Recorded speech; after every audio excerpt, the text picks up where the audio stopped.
Welcome to my channel MFI Pro. Bonjour, nous sommes là aujourd'hui pour donner des conseils ou bien d'étudier ensemble comment faire une dissertation en français. D'abord, qu'est-ce qu'une dissertation? La dissertation est un exercice d'argumentation qui se construit en 6 étapes. Nous allons vous expliquer comment faire une dissertation de A à Z. Pour faire une dissertation, c'est très simple. Il y a 6 points qu'on doit d'abord marquer. La première, le premier point, lire et analyser le sujet. Le deuxième point, trouver la problématique. Le troisième, faire le plan de la dissertation. Le quatrième, rédiger l'introduction. Cinquième, rédiger le développement. Sixième et dernier, faire la conclusion.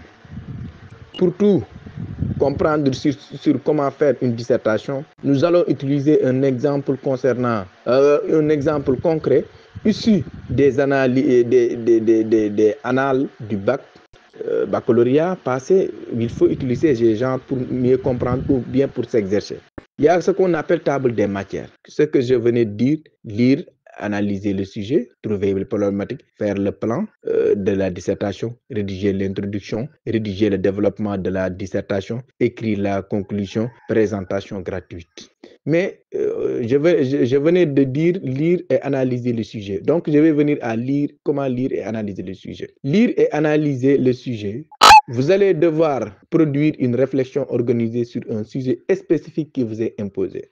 Le sujet peut être une question, ou bien un thème ou concept, ou une citation. Si vous avez le choix entre plusieurs sujets, sélectionnez celui qui vous inspire le plus et sur lequel vous avez le plus de connaissances. Il faudra le choisir rapidement si vous devez faire une dissertation lors d'un examen de quelques heures dans les 10 premières minutes. Dans les 10 premières minutes, vous pouvez savoir si vous avez commis du plagiat et comment l'éliminer.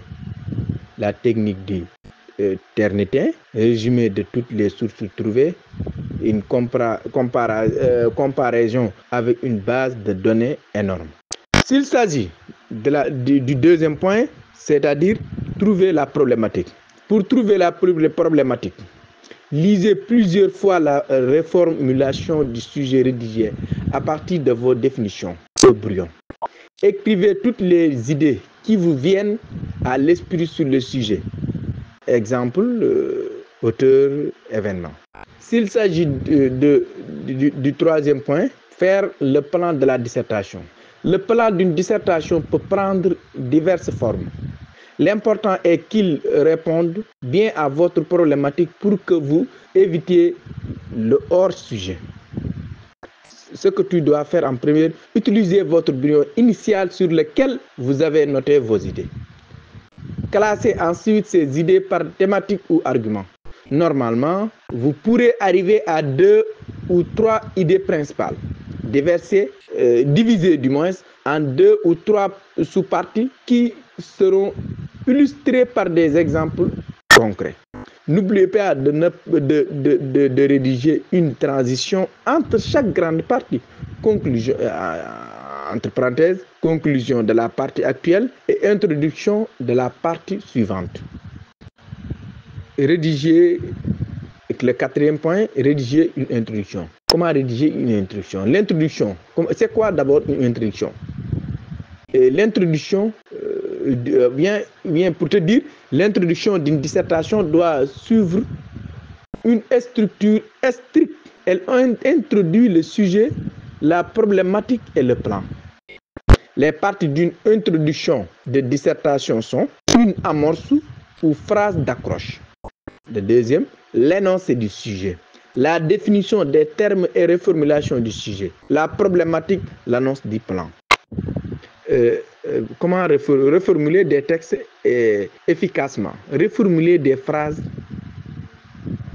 des paragraphes ou des textes entiers et en clin d'œil grâce à notre outil de paraphrase gratuit. Donc, le cinquième point est rédiger le développement de la dissertation. Le développement d'une dissertation comporte toujours 3 parties. si vous faites une dissertation en 2 parties, vous devrez rédiger 3 sous-parties par chacune de, si vous faites 3 grandes parties. Chaque partie soutient une idée centrale qui répond à la problématique, alors que chaque sous-partie s'articule autour d'un argument qui soutient et illustre l'idée district, l'idée directrice. Vos arguments doivent absolument être illustrés par un exemple. Entre chaque partie, vous devez rédiger une transition qui conclut la partie précédente et annonce la partie suivante. Sixième et dernier, le sixième point, écrire la conclusion.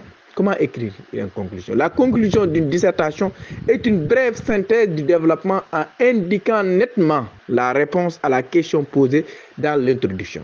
Il est aussi possible d'ajouter une ouverture à la fin. MFA Pro, your favorite channel.